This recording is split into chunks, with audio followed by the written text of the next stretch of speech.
할렐루야. 오늘 말씀의 제목을 다 같이 한번 따라해 볼까요? 함께 기도합시다. 함께 기도합시다. 지금은 사순절 기간이라고 말합니다. 교회 여러 절기 가운데 사순절 기간은 예수님이 우리의 죄를 용서해 주시고 우리를 구원하시기 위해서 예수님이 십자가를 지신, 그리고 십자가를 지시고 죽으시고 3일 만에 부활하시고 그 부활하신 날 그 전 40일을 사순절이라고 말하고, 이 사순절 기간 동안 우리가 어떻게 해야 되는가? 예수님이 우리의 죄를 위해서 십자가에서 죽으셨기 때문에 우리의 죄를 우리 하나님 앞에 고백하는, 회개하는 시간이 바로 사순절 기간입니다. 여러분, 우리가 사순절 기간을 어떻게 보내고 있습니까?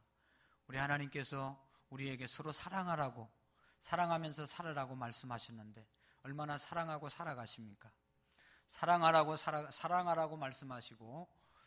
말씀하셨는데 우리는 미워하고 시기하고 질투하고 살아가지 않습니까? 겸손하게 살으라고 말씀했는데, 남을 나보다 높이라고 말씀했는데 우리는 다른 사람을 무시하고 교만하고 살아가지 않습니까? 열심을 품고 주님을 섬기라고 말씀하셨는데 게으르고 나태함으로 하나님 앞에 예배하는 일이나 하나님을 섬기는 일에 게으르지 않습니까? 하나님 미랄이 되어서 희생하고 섬기면서 봉사하라고 말씀하셨는데 이기적이고 나만을 위한 삶을 살아가고 있지 않습니까? 여러분, 쉬지 말고 기도하라고 말씀했는데 기도하는 죄를, 쉬는 죄를 범하지는 않았습니까? 범사에 모든 일에 감사하라고 말씀했는데 혹시 원망하고 불평하고 살아가지 않습니까? 우리가 사순절 기간 동안 하나님 말씀 앞에서 내 삶이, 우리의 신앙의 생활이 어떻게 되어지고 있는지를 한번 돌아보고 하나님 앞에 회개하는 사순절 기간이 되어야 될 줄로 믿습니다. 예수님께서 우리를 위해서 십자가를 지셨습니다. 오늘 우리 모두에게도 다 십자가가 있습니다. 어떤 성도가 내가 지고 가는 십자가는 왜 이렇게 무겁고 크냐, 너무너무 힘들다, 늘 자기의 십자가가 크고 무겁다고 생각하고 원망하고 불평하며 살아갔습니다. 어느 날 잠을 자는데 꿈에 자기가 자기 십자가 지고 천국의 언덕을 걸어가고 있었습니다.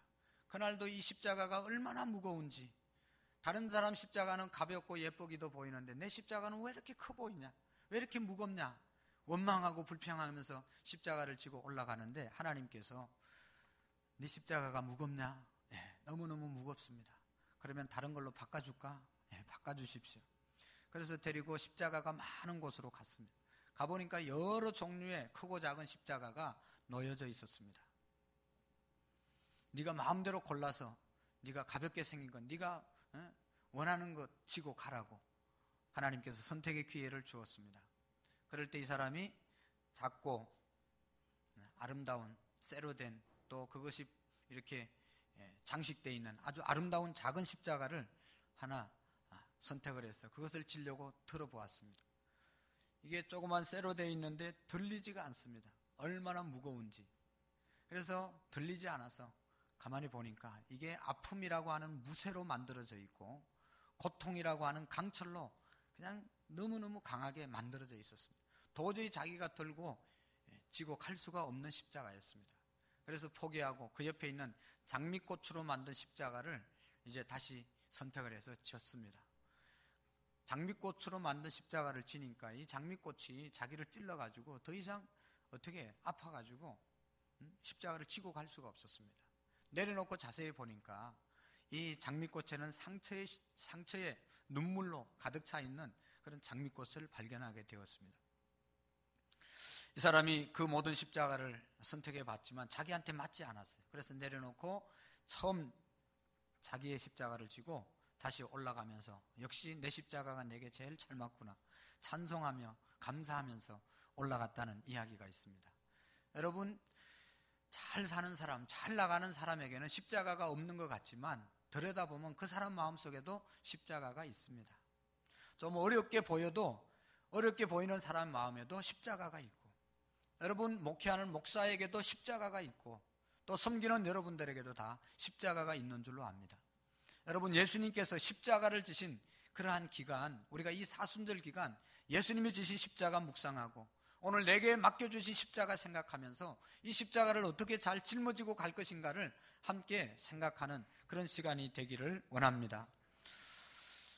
사순절 기간은 예수님의 십자가를 묵상할 뿐만 아니라 오늘 본문의 내용은 뭡니까? 여러분, 예수님께서 내일 십자가를, 금요일 날 십자가를 지시기 전에 하루 전 목요일 날 예수님의 제자들을 데리고 겟세마네 동산으로 기도하러 가셨습니다. 오늘 이 본문의 말씀은 마태복음, 마가복음, 누가복음 이 세 복음서를 공간복음서라고 이야기하는데 이 공간복음서에 다 기록되어져 있습니다. 그 말은 뭔가 하면 너무너무 예수님의 생애에 있어서 중요한 장면이었기 때문에 예수님의 제자들이 다 기록했습니다.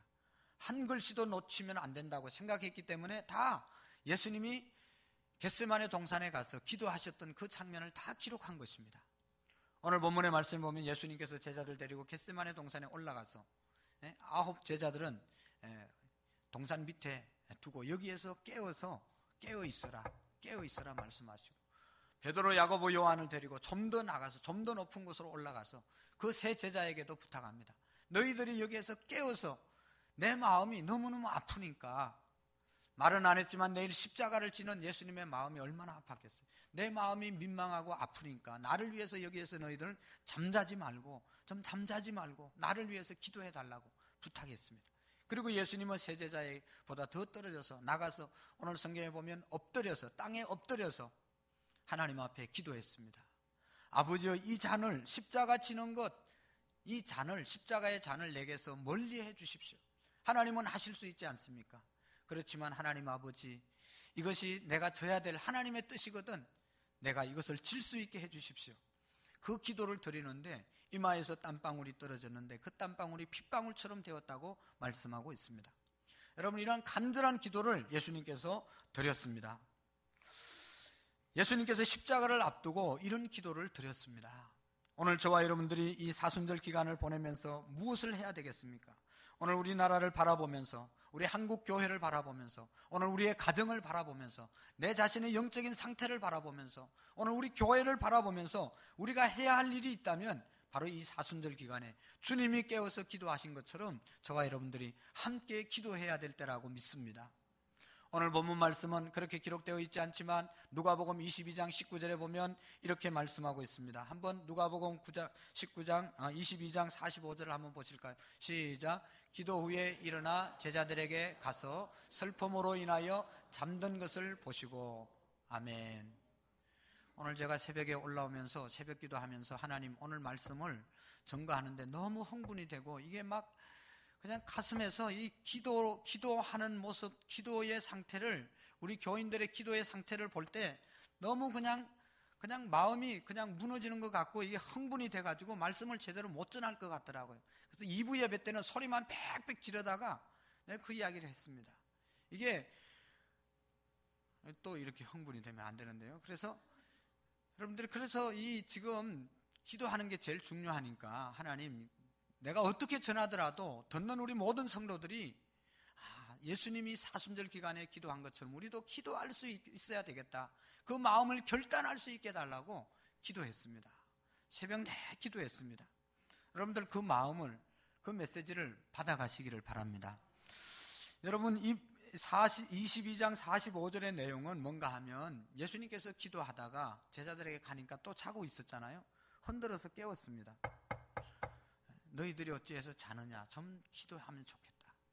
그리고 깨워놓고 다시 올라가서 기도했는데 또 예수님이 기도하시다가 내려와서 보니까 또 자잖아요. 또 예수님이 깨우시고, 그리고 세 번째 내려왔을 때 계속 자고 있었어요. 근데 왜 잤는가 하면 여기 보면 기도 후에 일어나 제자들에게 가서 슬픔으로 인하여 잠든 것을 보시고, 제자들이 너무 슬프니까 그냥 잠을 잤다는 거예요. 여러분, 슬프면, 고난이 오면, 환난이 오면, 어려움이 오면 우리가 어떻게 해야 될 것 같습니까? 기도해야 될 것 같지 않았어요? 누구에게가 도움을 청해야 되어야 될 것 같지 않습니까? 근데 제자들은 잠잤다는 겁니다. 왜 잠을 잤을까요? 제자들은 지금 이 고난, 슬픔, 아픔 앞에 그냥 잠을 자고 있었습니다. 여러분, 심리학자들의 말에 의하면 사람이 너무 열을 받으면 IQ가 떨어진대요. 그래서 한 80 정도밖에 안 된다는, 열을 팍 받으면, 그래서 판단력도 없어지고 돌고래 수준으로 IQ가 떨어진다는 거예요. 멍청해지는. 그 다음에 아주 심한 슬픔을 당하면 이게 IQ가 70으로 떨어진다는 겁니다. 그래서 뭘 해야 될지 모른다는 거예요. 그래서 여러분 이렇게 보면 우리의 가족이 돌아가셨을 때 갑자기 큰 슬픔을 당하면 사람이 멍해서 아무것도 못하니까 옆에서 뭘 하라고 자꾸 이야기를 해주고 이렇게 추스려 줘야만 이게 머리가 돌아가는 것을 우리가 느낄 수 있습니다. 그리고 이제 이 여자들은요, 화가 나도 한 5분만 있으면 그 화가, 이 감정이 다시 돌아와가지고 웃을 수 있고 해할 수 있고 정상을 찾을 수 있습니다. 근데 이 남자들은 한번 열받으면 감정이 나빠지면, 기분이 나빠지면 회복되는데 30분 걸린다는 거예요. 그래서 우리 집사람을 봐도 그런 것 같아요. 이 사람이 자기가 화나가지고 막 이렇게 화내서 다른 사람도 화내게 했다가 다른 사람이 열받으면 다 풀려가지고 자기는 웃고 있는 것을 볼 수 있어요. 그러면 얼마나 더 열받는지 몰라요. 그래서 남자들은 열을 받으면 이게 IQ도 낮아지고 이게 정신, 이게 기분 전환하는데 오래 걸리니까 가만히 두고 먹을 것, 바나나 같은 거 갖다 주면 그거 먹으면서 원숭이처럼 돌고래처럼 기분이 풀려진다는 그런 이야기가 있습니다. 여러분, 지금 제자들은 예수님의 죽음 앞에서 큰 슬픔, 염려에 빠져 있습니다. 그런데 이 기도해야 될 시간에 너무 큰 염려, 너무 큰 어려움을 당했기 때문에 잠을 자고 있는 겁니다. 여러분, 슬픔을 인하여 잠든 것을 보시고 제자들은 예수님이 십자가에서 죽을 것을 생각하고 예감하고 마음이 슬퍼진 것이죠. 예수님이 이제 내일 로마 병정들에게 또 유대인들에게 끌려가서 십자가에 못 박히면 예수님으로 끝나는 게 아니고 그 고난이 우리에게도 제자들에게도 올지도 모르겠다고 하는 그런 압박감, 그런 어떤 예감을 했던 것입니다. 그래서 제자들은 에라이 모르겠다, 잠이나 자자. 에라이 모르겠다, 잠이나 자자. 그래서 지금 자는 거예요. 구약성경에 보면 그런 장면이 또 하나 나오는데요. 여러분, 요나라는 사람에게 하나님께서 너는 일어나서 저 큰 니누에 성에 가서 이 성이 40일 후에 멸망을 받을 것이다. 그렇지 않으려면 하나님 앞에 회개하고 돌아와야 된다고 니누에 성에 가서 하나님의 말씀을 전하라고 요나에게 말씀합니다. 그런데 이 니누에 성은 이스라엘 나라를 늘 괴롭히는 나라였기 때문에 내심은 아이고 잘됐다, 멸망을 받았으면 좋겠다. 그러면서 내가 왜 그 성에 가서 전해야 돼? 우리 원수 나라인데. 그래서 안 갔잖아요. 그리고 어디로 갔는가 하면 다시스로 가는 배를 타고 도망을 갔습니다. 요나가 다시스로 가는 배 타고 갈 때 요나가 사명을 거절하고 다른 데로 도망가니까 하나님께서 풍랑을 일으켜서 그 배가 너무너무 어렵게 되어졌잖아요. 모든 배 안에 있는 사람들이 다 고통스러워하는데 요나는 그 상황 그냥 기억하기 싫어서 잊기 위해서 배 밑으로 들어가서 깊이 잠을 잤습니다.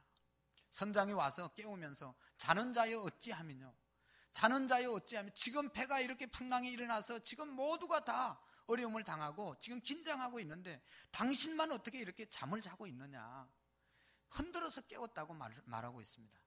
여러분, 오늘 자는 자여 어찌미요, 그 말을 누가 들어야 됩니까?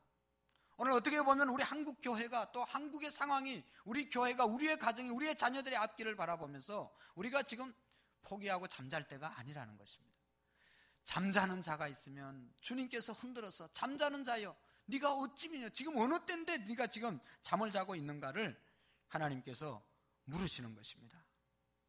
사랑하는 성도 여러분, 우리가 인생을 살다 보면 아픔을 당할 때가 있습니다. 그럴 때 우리는 정말로 쫓아가서 내 마음의 아픔을 털어놓을 수 있는 사람이 있는 사람은 행복한 사람인 것입니다. 여러분, 우리의 가정의 공동체가 어렵고 민족의 공동체가 어렵고 이런 고통을 느낄 때 우리가 하나님 품으로 달려가서 하나님, 우리의 민족이 이렇게 아픕니다. 우리의 가정이 지금 이렇게 힘듭니다. 하나님, 내 마음이 이렇게 아픕니다. 하나님 아버지에게 우리의 마음을 털어놓고 하나님 품에 안길 수 있다면 우리는 행복한 사람인 것입니다. 여러분, 이 땅을 살아가는 진정한 그리스도인의 행복이라고 하는 것은 전능하신 하나님, 나의 아버지 되신 하나님, 내 삶의 모든 것을 알고 계신 하나님께 내 문제를 가지고 달려갈 때 거절하지 아니하시고 언제나 품어주시고 내치지 아니하시고 언제나 받아주시고 우리의 문제를 해결해 주시는 하나님이 있기 때문에 그것이 그리스도인들에게서 참된 행복인 줄로 믿습니다. 여러분, 삶의 상황이 어려워질 때 세상의 사람들은 어떻게 살아갑니까? 세상의 사람들은 집안이 기울어질 때, 사업이 어려워질 때, 직장생활에 어려움을 당할 때, 자녀들이 어려움을 당할 때 세상의 사람들은 어떻게 살아갑니까? 포기합니다. 좌절합니다. 원망합니다. 슬퍼합니다. 기막히 합니다. 그렇지만 오늘 우리는 하나님 앞에, 오늘 본문에 보면 예수님께서 아빠, 아버지라고 말하고 있습니다. 그 아빠, 아버지 되신 하나님 앞에 나와서 기도할 수 있기 때문에 우리는 행복한 사람이고 축복받은 사람인 줄로 믿습니다. 오늘 우리 그리스도인들이 어쩔 수 없는 난간에 부딪히게 될 때 이런 문제를 처리할 수 있는 가장 적절하고 확실한 방법이 있습니다. 그것은 그 문제를 안고 정면 돌파하는 것인데, 어떻게 우리가 돌파할 수 있겠습니까? 그 문제를 가지고 하나님 앞에 나오는 것입니다. 하나님 앞에 나와서 하나님, 이것이 나에게 가장 큰 문제입니다. 하나님, 이 문제를 하나님 해결해 주십시오. 하나님 앞에 맡길 때 하나님께서는 외면하지 아니하시고 우리의 기도를 들어주시는 것입니다. 사랑하는 성도 여러분, 예수님께서 왜 기도하셨고 예수님께서 왜 기도하라고 말씀하셨을까요? 왜 교회만 오면 기도하라고 말씀하고 있습니까? 여러분, 기도하면 어떤 역사가, 어떤 좋은 이점이 있습니까? 저는 기도해 보면 내 자신의 마음에 변화가 일어나는 것을 볼 수가 있습니다. 여러분, 제일 축복 중에 축복은 나 자신이 변하는 것이 가장 큰 축복이고 가장 큰 기적인 줄로 믿습니다. 저는 언제나 제일 이 큰 문제가 뭔가 하면 내 자신이 문제라고 저는 확실히 믿습니다. 다른 사람이 문제가 아니고 우리 환경이 문제가 아니고 내 자신이 가장 큰 문제입니다. 우리 교회가 문제가 생길 때는 목사로서 누구 때문에 문제가 생겼다 그렇게 생각해 본 적이 없습니다. 또 무슨 문제가 생겼다, 그것이 문제가 아니라 내 자신이 문제인 것이죠. 그 문제를 대처하는 내 자신의 태도에 따라서 그 문제는 얼마든지 쉽게 문제가 되어지지 않고 해결되어질 수 있는 것입니다. 그런데 별것도 아닌데 큰 문제라고 생각하고 그 문제 앞에 무릎을 꿇고 그 문제 때문에 원망하고 불평하면 그거는 큰 문제가 되는 것이죠. 그러나 여러분, 내가 성령 충만하고 내가 열심히 기도하고 내가 믿음이 충만하고 내가 강건하면 내 주변 때문에 문제가 되는 것이 없습니다. 내 자신이 가장 큰 문제라고 믿습니다. 여러분, 우리의 가정도 내가 바로 서면 문제가 없습니다. 다 내 문제입니다. 내가 변하면 문제될 것이 없습니다. 기도의 가장 영광스러운 역사는 바로 나 자신을 변화시키는 데 있는 것입니다. 기도는 나의 잘못을 깨닫게 하고 나를 바로 세우는 역사가 기도 가운데 있습니다. 여러분, 자식이 속썩입니까? 속썩이는 자식을 붙잡고 하나님 앞에 기도합니다. 하나님, 우리 자식이 왜 이렇게 속썩입니까? 우리의 자녀 좀 변화시켜 주십시오. 열심히 기도하면 들려오는 하나님의 음성이 뭐라고 하나님 앞에서 자녀된 내 모습을 돌아보게 되고, 나는 하나님의 자녀로서 얼마나 하나님의 말씀에 순종하고 하나님을 기쁘시게 하고 하나님의 마음을 흡족해 해주고 있는가를 돌아보게 되는 것입니다. 우리 아내를 위해서, 남편을 위해서 간절히 뜨겁게 정말로 좀 변화되기 위해서 기도하고 있다 보면 들려오는 것이 깨달아지게 되는 것이 뭔가 하면, 너는 예수님의 신부로서, 하나님의 신부로서 얼마나 순결한 삶을 살아가고 있는가, 예수님의 신부의 삶을 잘 살아가고 있는가를 하나님이 깨우쳐 주게 됩니다. 기도하다 보면 나의 자신을 깨닫게 되고 나 부족을 깨닫게 되고 하나님 앞에 회개하게 되는 모습을 느끼게 되는 것입니다. 하나님과 나 사이에 담을 헐 수 있는 길이 우리가 회개할 때 일어나지 않습니까? 기도할 때 회개의 역사, 변화의 역사, 우리가 달라지는 역사가 일어나기 때문에 기도가 가장 소중한 것입니다. 두 번째로, 기도하다 보면 환경이 변화되는 것을 볼 수가 있습니다. 문제를 변화시키는 역사가 기도 가운데 있습니다. 기도는 우리가 해결할 수 없는 문제를 전능하신 하나님의 손에 맡기는 것이고 그분이 우리의 문제를 해결해 주는 것이 바로 기도인 것입니다. 여러분, 기도를 열심히 해보십시오. 우리 주변의 환경이 반드시 변하게 되어져 있습니다. 저는 참 놀라운 것 중에 하나는, 우리 교회가 건축할 때 우리가 아는 것처럼 한 60평 되는 70평 되는 단층 건물에서 신앙생활을 하지 않았습니까? 근데 교회가 부흥되고 교회 학교가 부흥되고 그래서 교실이 많이 필요해서 컨테이너 박스를 여러 개 갖다 놨습니다. 그리고 수년을 지냈습니다. 근데 아무 이상이 없었습니다. 근데 언젠가는 교회를 지어야 되니까, 건축해야 되니까 이대로 갈 수 없으니까 1년 동안 열심히 표를 걸어놓고 기도했습니다. 헌금을 한 것이 아니라 기도만 했습니다. 당장 짓겠다는 것도 아니었습니다. 질 수가 없습니다. 수십억 들어가는 걸 어떻게 할 수 있겠습니까? 지금도 그때 당시에도 빚이 있었는데 아무것도 할 수 있는 건 없었어요. 그냥 표 걸어놓고 그냥 기도만 했습니다. 근데 어느 날 구청에서 이 컨테이너 박스를 다 치우라는 것이죠. 안 치우면 과태료를 무는데 그 과태료가 1년에 몇 천만 원씩 나오는데 예배당 건축하고 이자 내는 거나 그 벌금 내는 거나 다를 바가 하나도 없습니다. 우리가 컨테이너 박스를 갖다 놓고 수년 동안 여기에서 예배를 드리고 그랬는데 구청이 그때도 여기 와 있었습니다. 구청 직원들이 우리 집사님 가게 하는데 여기 항상 와서 식사하고 오르락 내리고 했는데 몇 년 동안은 가만히 뒀다가 왜 고해는 그냥 연초부터 와가지고 과태료 매기겠다고 벌금 매기겠다고 그렇게 나타나게 되었습니다. 그래서 더 열심히 기도하다가 결국은 할 수 없는 상황이고 하고 싶지 않았지만 하나님께서 상황을 변하게 하셔서 성전을 건축하게 된 것입니다. 여러분 우리가 기도할 때 그거 언제 되겠냐? 여러분 인간적으로 생각하고 계산하면 안 나오는 것, 답이 안 나오는 것이지만 하나님께 기도하면 환경을 변화시켜 주셔서 그 환경이 몰아가는 그런 하나님의 역사가 있습니다. 그리고 여러분 우리가 기도하다 보면 세 번째로 그 사건을 해결할 수 있는 능력이 나에게 주어지게 되는 것입니다. 능력이 있으면 문제가 되지 않잖아요. 문제가 어려운 것이 아니라 풀 수 있는 실력이 없는 게 문제가 아니겠어요. 물이 깊은 것이 문제가 아니라 그 깊은 물을 내가 수영할 수 있다면 그 아무리 깊은 물이라도 무슨 문제가 되겠습니까? 여러분 우리가 삶에 있어서 능력만 있다면 그 문제를 해결할 수 있는 능력만 우리에게 있다면 문제될 것은 아무것도 없습니다.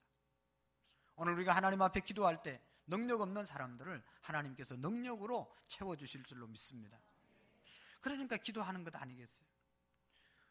제서자에 가면 기도 응답받은 사람들의 책이 너무너무 많아서 거기에서 하나 읽고 와서 얘기해 주려고 그러니까 그 밤새껏 읽어도 하도 많아가지고 어떤 누구 얘기를 해야 될지 그냥 읽는 게 시간 낭비인 것 같아서 안 읽고 왔습니다. 여러분 우리가 다 경험자하지 않습니까? 기도해서 하나님의 능력이 임하고 하나님의 능력으로 살아가는 사람들이 오늘 저와 여러분들이 아니겠습니까? 저는 아무리 생각해봐도 이 자리에 설 수 없는 너무너무 부족하고 그냥 그런 사람이 아닙니까? 그런데 매주마다 서서 하나님 말씀을 전가하는 것은 하나님의 은혜이고 하나님의 능력이 주어졌기 때문에 한다고 저는 믿습니다. 그래서 날마다 기도 안 하면 이 자리에 설 수 없습니다. 하나님이 날마다 깨우쳐 주지 아니하고 용기를 주지 아니하고 말씀을 안 주면 이 자리에 설 수가 없습니다. 평상시 여러분 제가 우리 성도님들을 교제해 보면 다 얼마나 훌륭한지 몰라요. 너무너무 훌륭한. 그런데 주일날마다 와서 말씀을 듣고 예배를 드리게 되는 것은 하나님께서 저에게 은혜를 주시고 기도할 때마다 능력을 주시기 때문에 이 일을 감당하는 줄로 믿습니다. 여러분 우리가 기도할 때 하나님의 능력을 이렇게 경험할 수 있는 것입니다. 그리고 우리가 기도할 때 찬송과 감사를 가져다 줍니다. 여러분 찬송은 신령한 차원의 기도이고 곡조가 붙어있는 기도인 것입니다. 세계 수많은 종교들이 있지만 기독교만이 찬양이 있습니다. 다른 종교에도 노래가 있지만 그건 다 우리 기독교에서 따간 것이고 흉내를 내는 것입니다.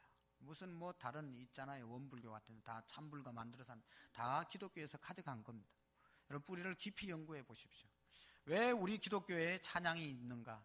하나님이 우리의 찬양을 들으시는 분이시기 때문에, 하나님은 죽으신 분이 아니라 살아계신 분이기 때문에, 오늘 우리의 찬양을 받으시는 분이기 때문에 우리가 찬양을 드리는 것이고, 우리를 만드신 하나님은 우리를 보고 계시기 때문에 화가들, 조각가들, 모든 예술가들이 다 기독교인들 아닙니까?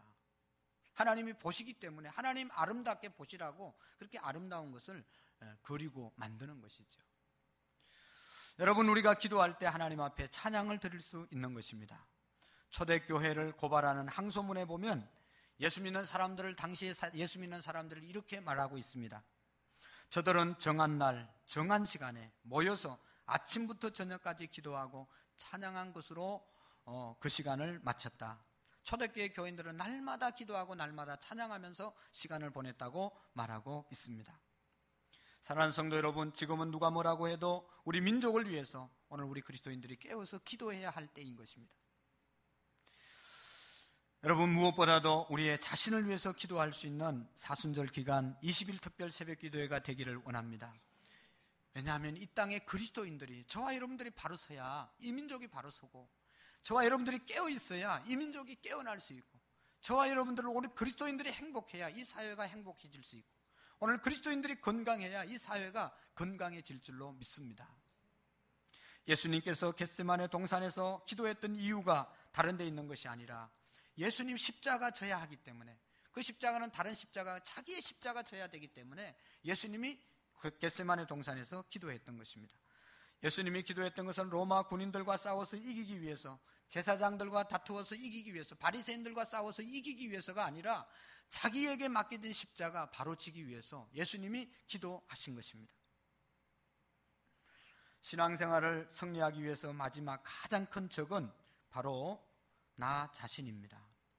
사회생활하면서 멋지게 승리하던 사람도, 다른 사람과 싸워서 아름답게 승리했던 사람도, 어려운 상황을 멋지게 극복했던, 승리했던 멋있는 사람도 어떻게 자기 자신과의 싸움에서 지고 실패하고 깨어지고 좌절하는 사람들을 우리가 얼마나 많이 보고 있습니까? 우리의 자신이 실패하지 않기 위해서 우리는 기도해야 되는 것입니다. 예수님은 능력이 많으신 분이었습니다. 안전병이를 일으키고 죽은 자를 일으키시고 바람과 바다를 잔잔케 하신 그분이, 능력 있는 분이 예수님이시잖아요. 그럼에도 불구하고 하나님 앞에 기도를 가장 많이 했던 사람이 바로 예수 그리스도입니다. 왜냐하면 자기의 사명, 자기의 십자가 바로 지고 가기 위해서 예수님께서 기도하신 것이죠. 일찍이 예수님께서는 제자들에게 말씀했습니다. 누구든지 나를 따라오려거든 자기를 부인하고 자기 십자가를 지고 나를 따르라고 말씀했습니다. 여러분, 자기 부인, 자기 십자가 어떻게 질 수 있겠습니까? 그것은 우리가 기도해서 하나님의 능력을 받을 때만 내 자신을 이길 수 있고 나의 십자가 지고 주님 따라갈 수 있을 줄로 믿습니다. 기도는 자기를 포기하는 것입니다. 기도는 하나님께 자기를 복종하는 것입니다. 기도는 능력입니다. 기도는 사역입니다. 여러분, 우리가 많이 사역하고 있지만 가장 중요한 사역은 바로 기도하는 사역입니다. 여러분, 우리가 열심히 찬양대를 하는 것도 제일 중요한 기도를 하고 기도로 이 찬양대를 사역해야 제대로 하는 것입니다. 우리 교사들, 교사하는 사역이 주가 아니라 기도하는 것이 주 사역입니다. 한 영혼을 붙잡고 그들의 영혼을 위해서 기도하는 사역, 이것이 바로 교사의 사역이 되어져야 하는 것입니다. 예수님께서 큰 기적을 베푸신 다음에 홀로 산에 올라가서 하나님 앞에 기도했습니다. 밤이 깊어가는 줄도 모르고 홀로 기도했습니다. 세상 사람들이 다 잠자는 시간에 예수님은 일찍 일어나서 한적한 곳에 가서 새벽 기도를 드렸습니다. 그 힘과 그 능력으로 예수님은 하루 종일 사역하면 능력과 기적을 베풀게 되었습니다. 예수님께서 기도 외에는 이런 능력이 나갈 수 없다, 예수님께서 기도 외에는 이러한 신비한 능력을 행할 수 없다고 말씀했습니다. 사랑하는 성도 여러분, 오늘 우리의 가정이 기도해야 할 때라고 생각하지 않습니까? 우리의 자녀들을 위해서 기도해야 될 때라고 생각하지 않습니까? 우리의 민족과 주변 상황을 바라보면서 우리가 지금 기도해야 될 때라고 생각하지 않습니까? 우리 주변이 아무리 어렵고 힘들어도, 아무리 위급해도, 여러분, 옛날에 우리 신앙의 선배들이 기도했던 그 기도의 열정을 회복하면 문제가 되지 않습니다. 여러분, 주님께서 고난당하신 사순절 기간 깨어 함께 기도하는 우리의 믿음이 되기를 원합니다. 그래도 우리 한국교회가 소망이 있는 것은, 어떤 교회들은 1000일 새벽 기도회를 합니다. 1000번 새벽 기도. 그래서 1000번 3년 동안 새벽 기도 해보자. 그 운동이 계속 일어나고 있습니다. 정말로 우리나라가 얼마나 열심히 기도해서 오늘 이 자리까지 오게 되지 않았습니까? 저도 나이가 얼마 안 됐지만, 여러분, 제가 학교 다닐 때 금요일날 철야 기도하고, 수요일날 공부하고 수요 예배 마치고 산에 올라가서 기도하고 내려오고, 금요일마다 철야 기도하고, 방학 때 되면 기도원 가지 다른 데 어디 갈 데가 없습니다. 기도원 가서 기도하고, 교회를 개척할 당시에도 수년 동안 성도들이 없으니까 신방 끝나고 나면 기도원 올라가서 기도하고, 얼마나 행복했는지 모릅니다. 오늘 우리 교회가 이만큼 되고 오늘이 있기까지는 다른 데 은혜가 있었던 것이 아니라 기도했기 때문에 하나님의 은혜로 이 자리까지 오게 된 것입니다. 오늘 우리 20년의 역사가 기도의 역사라고 저는 감히 말할 수가 있습니다. 왜냐하면 저는 아무런 능력이 없습니다. 우리 성도님들 중에도 물질이 많은 사람이 없습니다. 재능이 특출한 사람이 없습니다. 사회 권력을 가진 사람이 없습니다. 우리가 다 약하지만 손에 손을 잡고 하나님 앞에 기도하고, 그래서 하나님께서 인도하셔서 오늘 이곳까지 오게 된 것입니다. 다시 한번 우리 모든 성도들이 기도할 때 하나님께서는 우리 교회를 다시 일으키는 역사를 허락하실 줄로 믿습니다. 우리가 정말로 우리 온 가족들이 다시 깨어나서 기도할 때 우리 가정에 놀라운 변화의 역사를 경험하게 될 줄로 믿습니다. 우리 하나님께서는 성령 받은 하나님의 사람들이 손에 손을 잡고 기도하는 사람들을 통해서 하나님의 역사를 이루기를 원하십니다. 연약한 사람들이 협력해서 기도해서 하나님의 역사를 하나님께서는 이루어 가시기를 원하십니다. 그러므로 사탄은 기도를 방해합니다. 기도하려고 했는데 깜빡 못 나왔다고. 주보에 보면 매주마다 매일마다 예배 인도, 새벽 기도 인도 담당자들이 있습니다. 그분들이 늘 나오던 분들은 잘 나오지만 이번에 이름이 올라갔으니까 꼭 나가야지, 책임감을 가지고 사명감을 가지고 나오려고 하는데, 준비를 단단히 했는데 너무 준비를 많이 해서 자주 깨가지고 그 시간에 그냥 깜빡 졸았는데 10분이 지나고 20분이 지났다는 얘기를 수없이 듣습니다. 여러분, 늘 평상시에 새벽기도 잘 하시던 분이 이제 특별 새벽기도회 때는 내가 어제도 나갔으니까 그냥 쉽게 나갈 수 있을 것이라고 생각하고 이제 나가지만, 여러분 그렇지 않습니다. 사탄은 우리의 기도를 방해합니다. 공연한 일들이 생겨서 못 나올 분들이 분명히 있을 수 있습니다. 저는 많이 듣고 경험했습니다. 늘 어제도 나오고 그저께도 나오고 지난달도 잘 나왔던 분들이 이제 내일 빠지는 분들이 있어요. 못 나오는 분들이 있어요. 왜 못 나왔습니까? 그러면 화장실에서 쓰러졌습니다, 이런 사람도 있고 별의별 종류가 다 있어요. 그래서 예수님께서 뭐라고 말씀했습니까? 시험에 들지 않게 깨어 기도하라. 그 시험은 사탄이 주는 시험입니다. 사탄이 주는 시험에 빠지지 않도록 깨어 기도할 수 있기를 원합니다. 여러분, 기도하지 않고 성공하면 그 성공한 것 때문에 그리스도인들은 망합니다. 여러분, 내가 열심히 기도하고 실패했더라도 내가 기도하면 실패한 그 자리에서 다시 일어날 수 있고, 실패한 그 자리에서 하나님의 위로와 음성을 듣고 더 회복되어지는 역사가 있게 되고 하나님 앞에 한 걸음 더 전진할 수 있는 그런 것이 바로 기도하는 사람의 실패인 것입니다. 그래서 실패가 진정한 실패가 되지 않고 성공의 디딤돌이 되어질 수 있는 것입니다. 사랑하는 성도 여러분, 기도는 하나의 행사가 아닙니다. 기도는 하나의 프로그램이 아닙니다. 이번에 20일 동안 하고 끝나는 것이 아니라 항상 호흡처럼 기도하는 것이 바로 기도인 것입니다. 여러분, 물속에 빠져 실신한 사람을 건져내면 제일 먼저 하는 것이 인공호흡입니다. 사람을 살리는 게 가장 우선이죠. 호흡이 되어야만 다른 것들이 살아날 수 있습니다. 여러분, 우리의 가정이 문제가 있습니까? 호흡이 살아나면 살아날 수 있습니다. 우리의 교회가 죽어 있다면, 기도가 살아나면 교회는 살아날 수 있습니다. 내 영혼이 죽어 있다면 기도하면 내 영혼이 다시 살아날 수 있는 것입니다. 사랑하는 성도 여러분, 기도는 호흡이라는 사실을 알고 우리가 깨어 기도할 수 있기를 원합니다. 기도는 밥 먹듯이 하루에 3번씩 띄엄띄엄 하는 것이 아니라 코로 숨을 쉬는 것처럼 우리의 몸의 혈액이 순환되는 것처럼 언제나 해야 되는 것이 바로 기도인 것입니다. 하루 종일 주님과 동행하며 살아가는 것이 기도이고, 잠자리에 들면서 주님과 동행하고 교제하는 것이 바로 기도인 것입니다. 우리나라는 정말로 세계적으로 귀한 것을 이룩한 교회입니다. 그것이 바로 새벽기도 운동입니다. 얼마 전에도 명성교회가 컨퍼런스를 하면서 세계 교회 지도자들이 와서 그 컨퍼런스에 수많은 사람들이 참여하고 세계 많은 기독교 지도자들이 새벽기도를 매년마다 와서 배워갑니다. 한국교회에 와서 새벽기도를 배워갑니다. 여러분, 얼마나 감사한 일입니까? 오늘 우리도 이 우리나라가 만든 이 새벽기도에 우리가 주역이 될 수 있기를 원합니다. 오늘 예수님께서는 기도하는 장면이 너무 절규하면서 기도했습니다. 땅에 엎드려서 누가복음에 보면 꿇어 엎드려서 무릎을 꿇고 기도했습니다. 오늘은 꿇어 엎드려서 예수님께서 기도하셨다고 그랬는데, 오늘 우리의 기도도 정말로 간절하고 절규 있는 기도가 되어질 수 있기를 원합니다. 내 뜻대로 마옵시고 아버지의 뜻대로 되기를 원합니다. 예수님께서 이렇게 기도했을 때 땀방울이 떨어졌을 때 핏방울처럼 되었다고 말하고 있습니다.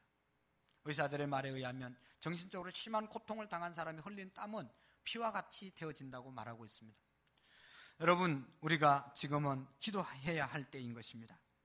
기도할 때 우리의 가정이 살아나고 우리의 교회가 살아나고 우리의 민족이 살아나게 될 줄로 믿습니다.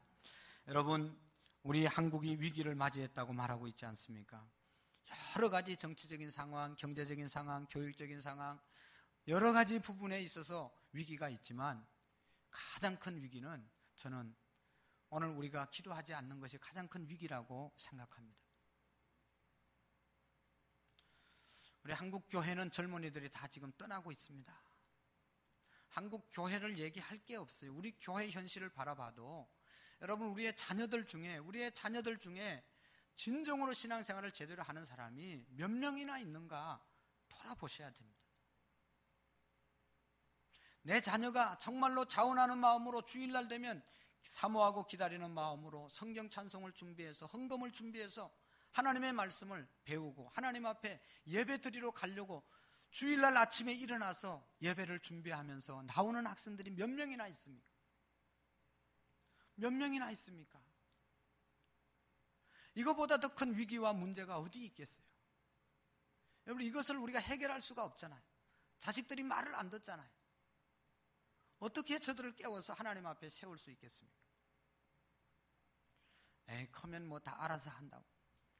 커서 다 알아서 하기를 바라고 그렇게 되어져야 되지만 그들의 인생이 언제 끝날지 어떻게 알 수 있겠어요? 내일일을 알지 못하는 것이 우리 인생인데 말이죠.